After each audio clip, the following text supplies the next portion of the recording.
Ya, halo teman-teman semua, balik lagi ya.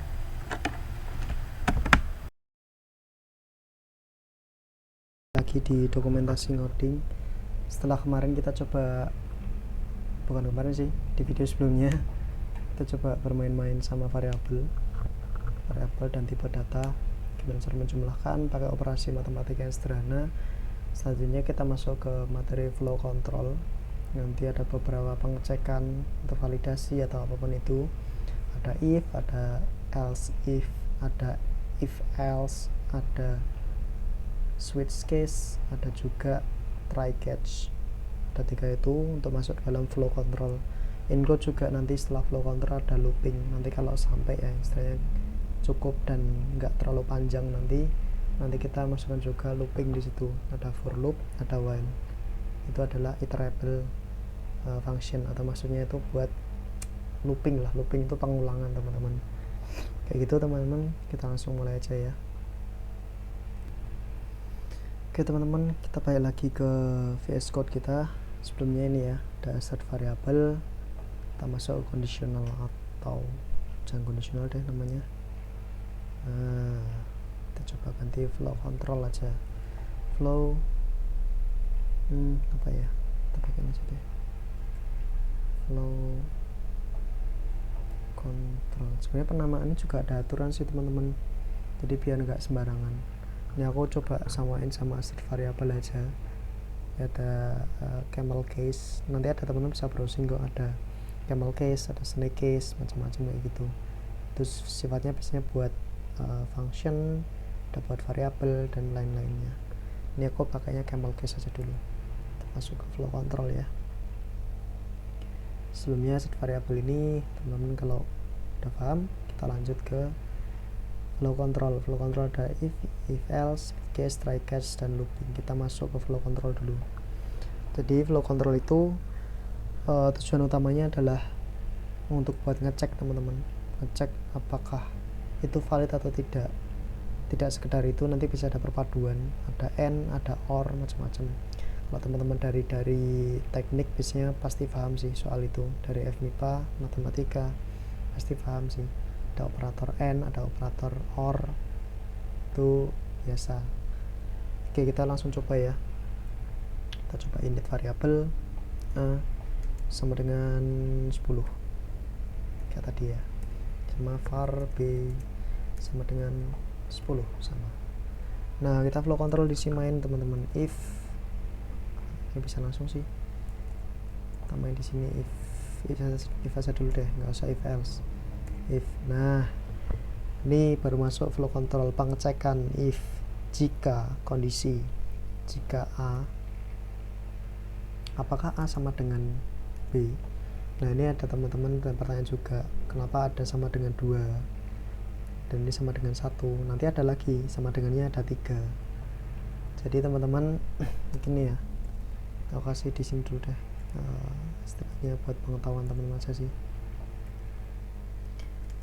Ini 1 untuk assert value to variable. Kemudian kalau 2 kali itu membandingkan apa ya, comparison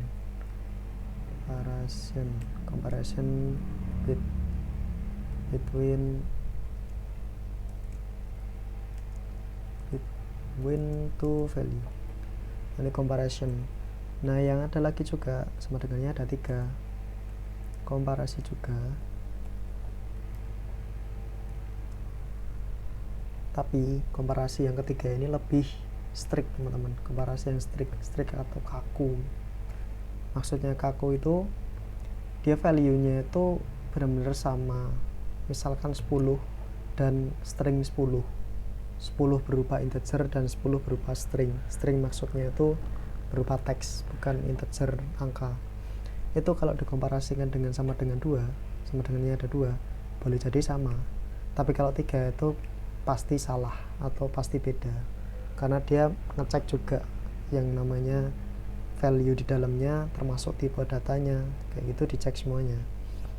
Jadi dia lebih strict.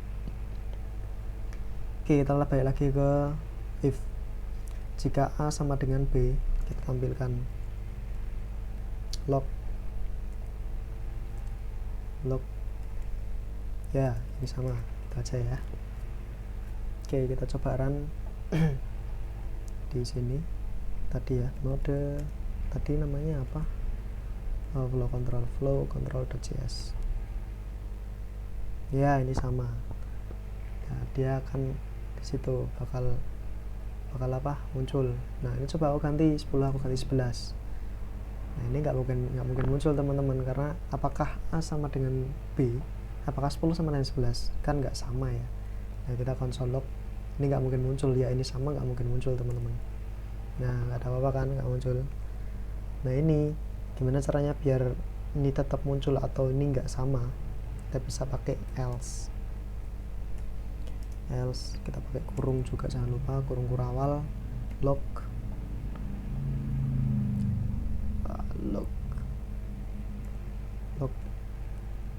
is nggak sama. Nah ini kalau 10 banding 10 dikomparasikan dengan 11, hasilnya apa? Harusnya keluarnya nggak sama. Nah nggak sama. Jadi cara bacanya, if jika A itu sama dengan B, maka run kode ini atau jalankan kode ini, ya ini sama. Tapi kalau bukan atau lainnya, itu jalankan kode console log nggak sama. Kayak gitu sih intinya teman-teman. Semoga teman-teman paham ya dengan penjelasan yang banyak kurangnya ini. Oke, ini yang masih gampang, 10 dengan 10 dengan 11 masih gampang, bisa dinalar lah. Nah ini kita coba yang agak lebih strict. Nah ini teman-teman, 10 di A dan B boleh jadi beda teman-teman, dan memang beda gitu. Tapi kalau dibacanya pakai sama dengan 2 ini, boleh jadi ini sama. Kita coba aja deh. Ya ini sama, padahal beda. Ini mungkin di dalamnya sama-sama 10, tapi ini tipe datanya beda. Yang atas tipe datanya number atau integer, yang di bawah tipe datanya string. Nah ini kalau kayak gini kan kita kelolosan ya teman-teman. Misal nih teman-teman punya klien yang dia order 10 berupa order integer, tapi di database teman-teman atau di variabel teman-teman 10-nya tuh berupa string, kan tuh masalah nanti. Dia order 10, harusnya bisa 10 itu keambil semua dan sold out, tapi ternyata karena teman-teman 10-nya itu salah, jadi nggak bisa, atau mungkin sebaliknya gitu. Jadi ada isu lah di situ. Makanya kita perlukan sama dengannya ada 3. Kalau kayak gini pasti salah teman-teman. Nah ini nggak sama, kita coba aja. Nah nggak sama kan. Nah, nanti aku saranin teman-teman bisa pakai yang 3 ini kalau nanti memerlukan pengecekan yang istilahnya itu harus strict. Tapi kalau nggak harus strict, yang penting sama nilai di dalamnya, tipe datanya nggak perlu sama, boleh pakai yang 2 aja, itu cukup. Oke, ini if dan else. Misalkan nih aku mau tambah lagi var c sama dengan 11 kayak gini. Nah, ini gimana cara ngeceknya? Kita tambah lagi. Tadi kan baru if dan else ya, kita boleh nih tambah di sini. Di sini else if namanya teman-teman. Ini sama kayak gini. Nah ini pengecekan lagi, pakai kurung juga kayak gini. Nah ini harus ada kondisi lagi. Misalkan aku mau ngecek apakah A sama dengan C, tak log. Ini aku bilang ini salah, kondisi 2. Ini kondisi pertama, kondisi lainnya itu aja. Nah kayak gini teman-teman. Jadi ada if, else, if dan else. Cara bacanya kayak tadi, dia ngecek pertama if apakah A itu sama dengan B, kalau bukan cek lagi apakah A sama dengan C, kalau bukan lagi dia masuk else. Kayak gitu teman-teman cara bacanya. Jadi cek 2 kali, kalau bukan keduanya masuk ke else. Tapi kalau udah masuk ke yang atas ya udah console log ini. Jadi ketika ini benar teman-teman, ini kondisi di atas ini benar, otomatis jalankan yang di sini aja, bawahnya nggak perlu dieksekusi. Tapi kalau ini benar, console log yang ini aja, kondisi 2 aja. Tapi kalau yang di atas ini salah semua, dia masuknya ke sini gitu. Kita coba ya teman-teman. Nah, maksudnya lainnya, karena ini nggak sama semua. Ini pengecekan di sini bernilai false, makanya ini nggak ditampilin. Ini juga bernilai false, makanya ini nggak ditampilin. Gitu. Itu sih untuk yang if, else if, dan else. Ini boleh kok teman-teman kalau mau tambah else if lagi, copy aja. Nah, ada else if lagi di sini. Misalkan apakah B sama dengan C, kondisi 3, boleh tambah sampai banyak, sampai bawah boleh. Nah, itu istilahnya apa ya, pengecekan beberapa kali untuk flow control ya. Itu baru if else teman-teman. Kita ya, oke ya, itu if else itu dulu. Kita masuk ke yang kedua, apa tadi, switch case. Nah, switch case ini mirip seperti apa namanya, mirip seperti if else teman-teman. Switch case ini cuman sintaknya aja yang beda. Kita bisa pakai switch. Nah, ini switch case default, mirip teman-teman. Switch ini adalah kondisi di depan yang mau dicek. Case itu adalah pengecekannya, defaultnya itu else, sama kayak if. Kita langsung praktek aja deh. Yang kita cek misalkan A aja, A.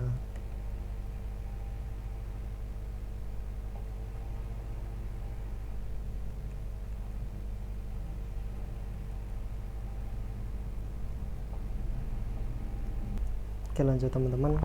Jadi sama kayak tadi ya, ini switchnya A.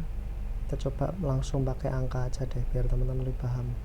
A kan isinya 10 ya, ini variabel A ini kan menunjukkan ke atas ini. Nah, kita pakai case apakah A itu 10. Nah, case 10, kemudian ada case lagi di sini, tambahin lagi. Ada case kedua, apakah A itu 11, tambah lagi. Apakah A itu 12, atau kita balik deh 10, ini 12. Ya, sini console log sama kayak tadi teman-teman, log case 1, log, copy aja deh biar nggak lama. Case 2, ini case 3, ini default. Nah, kayak gini teman-teman. Kita coba debugging aja ya. Switch A, jadi yang mau dicek itu A, variabel A, case nya 12 plus 10.